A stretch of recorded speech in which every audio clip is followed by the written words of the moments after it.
سفر نماز کتنے میل کے سفر کے دوران پڑھ سکتے ہیں، اور نیت کرنے کا طریقہ کیا ہے؟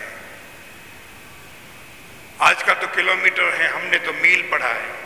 اب میل میں کتنا کلومیٹر سننے ہیں کہ 2.5 پتہ نہیں 2 کلومیٹر ایسے سننے میں آیا، مجھے تصدیق نہیں ہے، مگر میل کے دوران 52 میل ہو تو سفر شروع ہوگا۔ سمجھ آئی؟ 52 میل سفر شروع ہوگا۔ جب آپ سفر شروع کریں گے، آپ کو حیدرآباد جانا ہے نا، یہاں سے آپ کا سفر شروع ہوا، گھر سے آپ نکلیں تو آپ کا سفر شروع، وہاں سے نکلیں گھر تک آپ کا سفر ہے، کیونکہ ابھی آپ گھر نہیں پہنچے ہیں، باہر ہی رہے تو باہر آپ کا سفر ہے کہ نیت کر کے آپ نکلے ہیں۔ اس میں یہی صرف ہے اجازت کہ اگر آپ کے 4 فرض ہیں تو قصر کر کے 2 پڑھیں، پھر 4 نہیں۔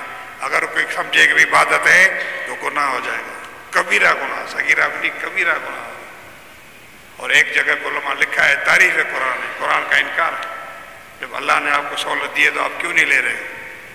باقی نمازوں میں آپ کو کوئی فرق یعنی رعایت نہیں ہے، صرف رعایت آپ کو فرض کے اندر ہے، 4 فرض کے اندر ہے۔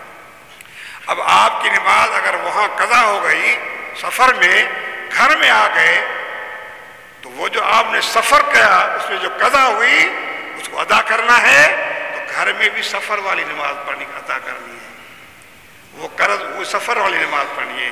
آپ کی ظہر نماز قضا ہو گئی، 4 ہے، گھر پہنچ گئے تو اب اس 4 کی جگہ پہ 2 ہی پڑھنا ہے، کیونکہ آپ کی 2 تھی نا سفر میں، تو 2 ہی پڑھنی ہے آپ کو قضا بھی کرنے میں۔ یہ بھی خیال رکھیں، کچھ لوگوں کو اس میں پریشانی ہوتی ہے کہ وہاں گھر پہنچے کتنی پڑھے، تو 4 کی وہاں 2 قضا ہوئی ہے تو آپ کے گھر میں قضا کرنی ہے، 2 ہی کرنی ہے۔ 3 کی 3 پڑھنی ہے، اس میں کوئی رعایت نہیں ہے۔ اگر سنتیں ہیں تو 4 ہی پڑھنی، اس میں کوئی رعایت نہیں ہے۔ اگر سفر آپ کے ہاتھ میں ہے، آپ کی گاڑی ہے، آرام سے نماز سب پڑھو، 2 اور باقی 4 سنتیں وغیرہ۔